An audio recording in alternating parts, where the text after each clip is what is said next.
তো বন্ধুরা কেমন আছো? আশা করছি সবাই ভালোই আছো। আর আজকের আমরা চলে এসেছি খিদিরপুরে ভূ কৈলাস মন্দিরে।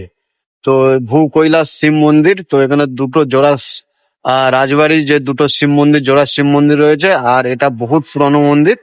তো আজকের এই শিবের মন্দির ভূ কৈলাস দর্শন করতে এসেছি। আনুমানিক 17শো শতাব্দীতে প্রচুর ইতিহাস আছে এই মন্দিরে, সবই আস্তে আস্তে জানাবো।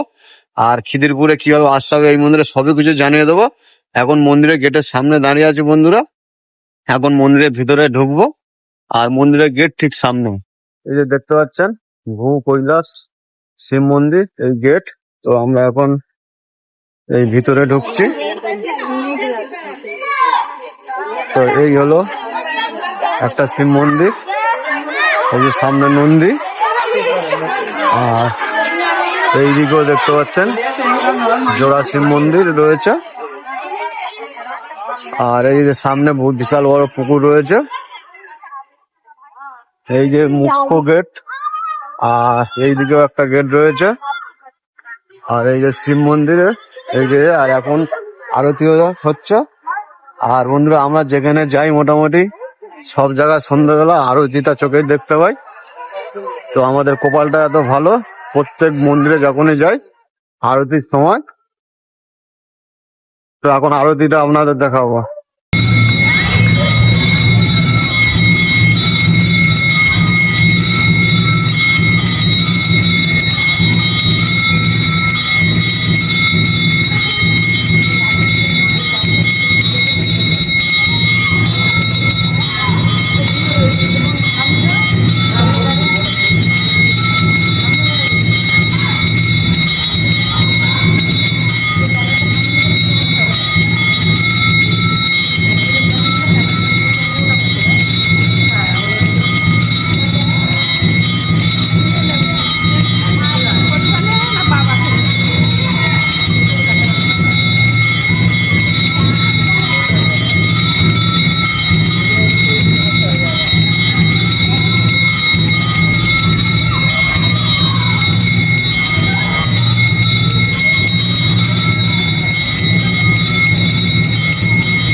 তো বন্ধুরা দুখানা জোড়া শিব মন্দির আর ফার্স্ট শিব মন্দির এটাই ছিল। তো এখানে আরতিটা দেখলাম।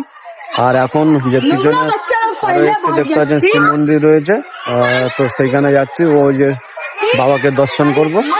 তো ওখানে আরতি মানে হচ্ছে না, এই দিকটা আরতি হচ্ছে, আর ওখানেও সেম বাবা আছে, তো ওটাও দর্শন করবো আমরা।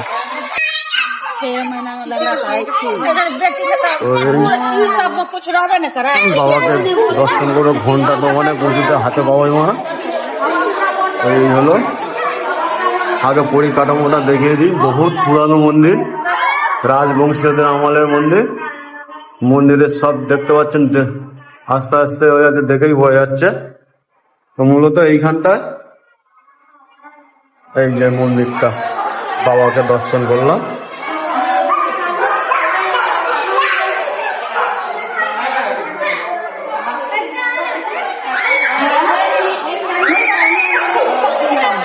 আর এইদিকে তো বন্ধুরা আমরা যে এই দুটো শিব মন্দির রয়েছে, তো শিব মন্দির আপনাদেরকে দেখালাম, আর যে আরতিটা হচ্ছিল সে আরতিটাও দেখালাম। আর কালকে যে মন্দিরটা গিয়েছিলাম সেম টাইমে, তো সেম টাইমের জন্য আমরা যে সন্ধ্যেবেলাটা আসি, তো সন্ধ্যাবেলা আসলে যে আরতিটা দেখা যায়, তো এই সন্ধ্যে কটা বাজে এখন? 7টা বাজে। তো এই 7টা নাগাদ আরতিটা শেষ হলো।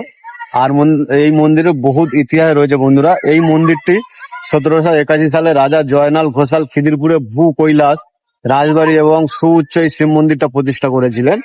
একটির নাম ছিল রক্ত কমলেশ্বর, আর একটির নাম ছিল কৃষ্ণচন্দ্র নামে। দুটো 8 চালা মন্দির, প্রায় 11 ফুট উঁচু, দুটো কোষ্ঠী পাথর দিয়ে বানানো হয়েছিল। বিখ্যাত সাধক রামপ্রসাদ সেন তো এই মন্দিরে যখন এসেছিলেন তখন তিনি মানে খুব ভালো এবং মুগ্ধ হয়ে এই মন্দিরের নাম দিয়েছিল ভূ কৈলাস মন্দির। তখন থেকে এই মন্দিরের নাম ভূ কৈলাস হয়ে যায়।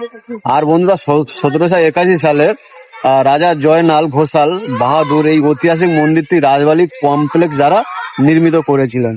তো এছাড়াও আরো অনেক প্রচুর ইতিহাস রয়েছে। যুগলবন্দি এই মন্দির, তো দুটো পাশাপাশি যেহেতু এই মন্দির, তার জন্য এই মন্দিরটা যুগলবন্দি মন্দির। মন্দিরের প্রধান আকর্ষণ হলো পাশাপাশি অবস্থিত দুটো 8 চালা মন্দির।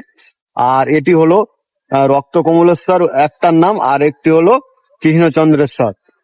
তো বিশাল এই শিবলিঙ্গ, এই দুটো মন্দিরের দুটোতে প্রায় 11 ফুট উঁচু, দুটো বৃহদাকার কোষ্ঠী পাথর দিয়ে এই শিবলিঙ্গ বানানো হয়েছে। ভারতবর্ষ মানে গোটা ভারতবর্ষের অন্যতম শিবলিঙ্গ হিসাবে এটা বিবেচিত হয়। আবারও বলছি, সাধক বামাখ্যাপা তো এই মন্দিরের নামকরণ করেছিল ভূ কৈলাস মন্দির। আর বন্ধুরা, এই শিবলিঙ্গ ছাড়াও এই চত্বরে বিশাল একটা পুকুর রয়েছে। তো সেই পুকুরটা আমি আপনাদেরকে পরে দেখিয়ে দিচ্ছি। তো এটা হলো শিবগঙ্গা পুকুর নামে পরিচিত। তো এই বিখ্যাত অষ্টধাতু নির্মিত পতিত পাবন ভূ কৈলাস রাজবাড়ি কলকাতা মিউনিসিপালিটি কর্পোরেশনের এখন আওতায় এই মন্দিরটি রয়েছে। আর বন্ধুরা যাই হোক, এখানে কিভাবে আসবেন তো সেটাও আপনাদেরকে জানিয়ে দিচ্ছি। আর যে শিবগঙ্গা এই পুকুরটি, এটা এই পিছনে আমি আমার ব্যাক ক্যামেরায় ভালো করে জানিয়ে দিচ্ছি। আর যে মোটামুটি আপনি শিয়ালদা থেকেও আসতে পারেন। তো আপনারা মোটামুটি খিদিরপুরেই পড়ে, আর আমরা এসছি ঢাকুরিয়া থেকে। তো ঢাকুরিয়া থেকে প্রায় 10 কিলোমিটার, 9.7 কিলোমিটার এভারেজে ঢাকুরিয়া স্টেশন থেকে ওটা 10 কিলোমিটার ধরতে হবে। এখানে কিভাবে আসবেন আবারও জানিয়ে দিচ্ছি। তো এইখানে হাওড়া থেকেও আসতে পারেন, আর শিয়ালদা থেকে আসতে পারেন, বিভিন্ন জায়গা থেকে আসতে পারেন, পাশে পাশে আসতে পারেন। খিদিরপুরে রাজবাড়ি মন্দির তো যে কোনো গুগলে সার্চ মারলে চলে আসা যাবে। আমরা এসছি, গুগলে সার্চ মেরে এসছি। গুগলে খোঁজাখুঁজি করছিলাম যে খিদিরপুর এরিয়ায় কি কি মন্দির রয়েছে। তো এই মন্দিরটি ভূ কৈলাস যে মন্দিরটি, এটাই দেখিয়েছিল। তো আমরা ঢাকুরিয়ার থেকে 9.7 কিলোমিটার এভারেজে 10 কিলোমিটার ধরতে হবে। তো এই 10 কিলোমিটার আমরা বাইকে করে এসছি। ওই 10 কিলোমিটার 30 মিনিট মতন ঢাকুরিয়া থেকে সময় লাগে। আর বিভিন্ন প্রান্ত থেকে আপনারা যেভাবে আসতে পারবেন। আর যাই হোক বন্ধুরা, আপনাদের এই শিবগঙ্গা যে পুকুরটি রয়েছে, সেই পুকুরটি এখন আপনাদেরকে দেখাচ্ছি কতটা বড় এই পুকুরটি। এই হলো শিবগঙ্গা পুকুর। আর এই পুকুরের চারিপাশে প্রদক্ষিণ করতে হয়। তো প্রদক্ষিণ করার জায়গা রয়েছে। তো বিভিন্ন যে পাশাপাশি দেখতে পাচ্ছেন এখানে কিছু মন্দিরও রয়েছে। সেই মন্দিরগুলো আপনাদেরকে প্রদক্ষিণ করে দেখিয়ে দিচ্ছি। এই যে কি কি মন্দির রয়েছে, সেই মন্দিরগুলো সাথে থাকুন আর ওয়াচিং করতে থাকুন। সেই মন্দিরগুলো আমি আপনাদেরকে দেখাচ্ছি। এই যে বিখ্যাত শিবগঙ্গা পুকুরটি, এটাও তখনকার সময় 1700 সালে এটাও রাজবাড়ি থেকে খনন করে এটাকে মানে প্রতিষ্ঠা করেছিলেন। আর বন্ধুরা, এখন এই পুকুরের আমরা যে চারিপাশটা যে একটা ঘুরবো, আর বিভিন্ন যে ঠাকুরের মূর্তিগুলো, যে ছোট্ট ছোট্ট মন্দিরগুলো রয়েছে, সেইগুলো আপনাদেরকে দর্শন করাবো। তো ফার্স্ট টাইমে আমরা এসে গেছি যে প্রথম একটি মন্দির। তো এটা কি মন্দির রয়েছে এটা দেখছি। তো এই মন্দিরটা আপনাদেরকে দর্শন করাবো এখন। আর প্রথম এই যে মন্দিরটা এসছি, সে মন্দিরটা হলো এটাই, শিব পার্বতী রয়েছে। তো আমি আপনাদেরকে ব্যাক ক্যামেরায় সব মন্দিরগুলো ভালোভাবে দেখিয়ে দিচ্ছি। তো দেখতে পাচ্ছেন বন্ধুরা, এটা হলো শিব পার্বতী মন্দির। আর সত্যি এই যে এখানকার যে খিদিরপুর এলাকার মধ্যে যে এত সুন্দর রাজবাড়ির পক্ষ থেকে এই যে মন্দির প্রতিষ্ঠা করা হয়েছিল, এত যা সুন্দর জায়গা রয়েছে, তো আমিও জানতাম না। গুগলে না থাকলে হয়তো জানতেই পারতাম না যে এখানে ভূ কৈলাস নামক একটি মন্দির রয়েছে। তো জোড়া মন্দির রয়েছে বহুত আগেকার, প্রায় 250-300 বছর মানে পুরানো এই মন্দির। তো এখানে প্রতিষ্ঠা করা হয়েছিল রাজবাড়ির পক্ষ থেকে। এই যে মন্দিরের সামনের ঘাটও রয়েছে পুকুরে লাভার জন্য। আর এই যে একটি মন্দির রয়েছে, এটা হচ্ছে কি রাধা কৃষ্ণের মন্দির রয়েছে, দেখতে পাচ্ছেন। আরো একটু এগিয়ে যাচ্ছে বন্ধুরা, প্রায় পুকুরের এক অংশ ভাগে এখনো আসতে পারিনি। পুকুরের কোনায় আরো একটি মন্দির রয়েছে, দেখতে পাচ্ছেন। এটা হলো সরস্বতী মন্দির। এই যে ভালো লাগছে এখানে এসে? আরে বলো কেমন লাগছে? ভালো লাগছে, জায়গাটা ঘুরছি দেখি কালকের কখনো যে দেখছি। মন্দিরগুলো দেখলে আজকে সেগুলো তো অসম্ভব সুন্দর হয়েছে, ভালো একটা লাগে। ভূ কৈলাস মন্দির। হ্যাঁ, এটাও দেখছি, এটাও ভীষণ ভালো এই লেগেছে। দেখো মন্দিরটা তোমার মাঝখান থেকে এইবারে ভালো লাগছে মন্দিরটা দেখতে। হ্যাঁ, আর এখানে দাঁড়াও, ও দুটো মন্দির একসাথে, হ্যাঁ তাই তো? দুটো মন্দির এইবার ভালো লাগছে। ভালো লাগছে। হ্যাঁ, সাগরের কিছু বলার আছে এই মন্দির দেখে কি মনে হলো? মন্দিরটা আমরা খুঁজেই পাচ্ছিলাম না সবার ফার্স্ট, এসে ভেতরে গুগলও পাওয়া যাচ্ছিল না নাকি? গুগল মেরেছি, মারার পর লোকের বাড়ির ভেতর দিয়ে লোকের ঘরের ভিতর দিয়ে এসেছি, কিন্তু রাস্তা ছিল আমরা বুঝে উঠতে পারি না। গুগল ভুলভাল দেখেছে রাস্তার মধ্যে। গুগল ম্যাপ যেটা দেখায় হ্যাঁ। এখনকার গুগল ম্যাপ তো।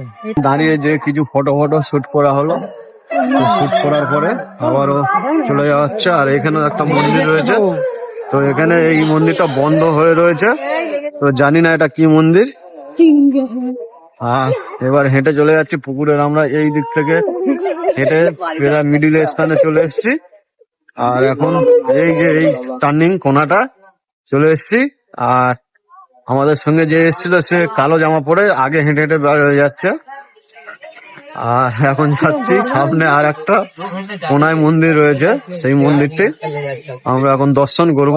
প্রথমে দেখলাম শিব পার্বতী, তারপরে দেখলাম রাধা কৃষ্ণ, তারপরে দেখলাম সরস্বতী। আর এখন দেখবো জানি না কি ঠাকুর, আগে দর্শনটা করে নি।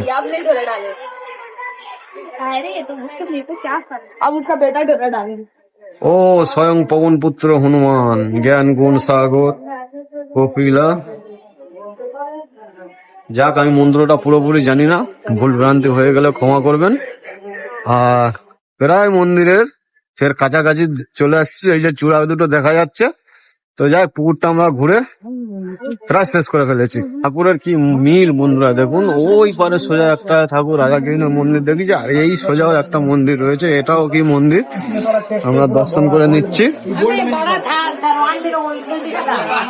রাধা রাম রাম সীতা লক্ষণ নাকি বন্ধুরা? রাম সীতা লক্ষণ হনুমান।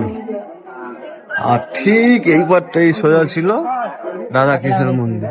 আর শেষ যে মন্দিরটি আছে ওটাও দর্শন করব। তো পুকুরে এই যে চারিপাশের লাস্ট মন্দির, আর লাস্ট শেষ করলাম স্বয়ং গণেশ বাবাজি দিয়ে। এটাই গণেশ বাবাজি। তো এরপর আর নেই, পুকুরটা শেষ।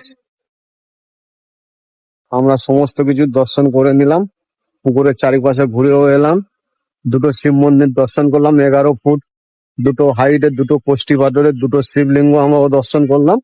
আর পুকুরের চারিপাশে প্রথমে শিব দুর্গা, তারপরে রাধা কৃষ্ণ সরস্বতী বজরং বলি, আর তারপরে রাম লক্ষ্মণ সীতা। তো সমস্ত কিছু আমরা দর্শন করে নিলাম। আর বন্ধুরা ভিডিও এখানে শেষ করব। তো যাই হোক বন্ধুরা, এই ভিডিও যদি আপনাদের ভালো লাগে তো খিদিরপুরের এলাকায় মোটামুটি আপনারা এসে এই ভূ কৈলাস মন্দিরটি দর্শন করে নিতে পারেন, খুব ভালো লাগবে। খুব ভালো জায়গা, দেখতে পাচ্ছেন চারিদিকে প্রচুর লোক দেখতে পাচ্ছেন। আর যদি এই ভিডিও দেখে ভালো লাগে তো আপনারা যদি না জেনে থাকেন এই ভূ কৈলাস মন্দির সম্পর্কে তো এসে ঘুরে যাবেন। আর ভিডিও এখানে শেষ করব। যদি ভালো লাগে একটু লাইক কমেন্ট শেয়ার সাবস্ক্রাইব করে দেবেন। তো বিভিন্ন জায়গা ঘুরে ঘুরে এই যে গুগলে সার্চ করে করে মন্দিরগুলো আমরা খুঁজে বার করে, আমি সাগর আর ইনি তিনজন মিলে মন্দিরগুলো গুগলে সার্চ মেরে মেলে মন্দিরগুলো বার করে আমরা ঘুরতে আসছি আপনাদের জন্য। আমরাও দেখছি, আপনাদের দেখার সুযোগ করে দিচ্ছি। অনেকে জানেন না, আমরাও জানতাম না যে এরম জায়গায় এই মন্দিরগুলো রয়েছে। তো এছাড়া আরো অনেক মন্দির আমরাও আরো খুঁজে খুঁজে বার করব এবং সেখানেও যাব, আপনাদের দেখাবো, আমরাও দেখবো। আর মন্দিরটা খুবই ভালো, আবারও বলছি আপনারা আসতে পারেন। বাবাজিকে তো দেখিয়ে দাও। আর যারা ফেসবুক থেকে দেখছেন, হ্যাঁ তো নন্দী বাবাজি এই তো দাঁড়িয়ে আছে। প্রথমে ফার্স্ট টাইম নন্দী বাবাজিকে দেখিয়ে দিয়েছে, ফার্স্ট ঢুকেই নন্দী বাবাকে দেখেছে। সাগরেরও কিরির আছে আজকে, এটা কালকের আসার প্ল্যান ছিল, তো সাগর বললো না আজকেরে যাব, তো ওই জন্য আজকেরে চলে এসছে, তাই তো সাগর? আচ্ছা। আর যাই হোক বন্ধুরা, যারা নতুন আমার বন্ধুরা ফেসবুক থেকে দেখছেন তারা পেজটিকে ফলো করে দেবেন, যারা নতুন ইউটিউব থেকে দেখছেন চ্যানেলটিকে সাবস্ক্রাইব করে দেবেন। আর আজকের মতন ভিডিও এখানে শেষ করলাম, দেখা হচ্ছে আবার অন্য কোনো জায়গায় অন্য কিছু নিয়ে। তো তোমরা সবাই ভালো থাকবেন, সুস্থ থাকবেন, টাটা।